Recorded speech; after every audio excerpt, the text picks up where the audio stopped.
ছোটবেলায় আব্বুজান একটা কথা বলতো, আক্কেল জ্ঞান বাজারে কিনতে পাওয়া যায় না।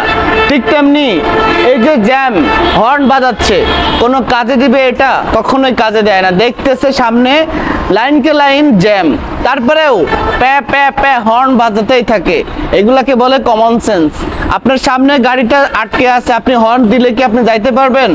আপনার থেকেই শুরু হোক এই বিষয়টি। যখনই লাইনে থাকবেন হর্ন না দিয়ে অপেক্ষা করুন, সামনের গাড়িটা চললে আপনিও চলতে পারবেন। একবার দিয়ে অপেক্ষা করুন, দেখেন কি হয়। অযথা হর্ন বাজিয়ে শব্দ দূষণ করবেন না।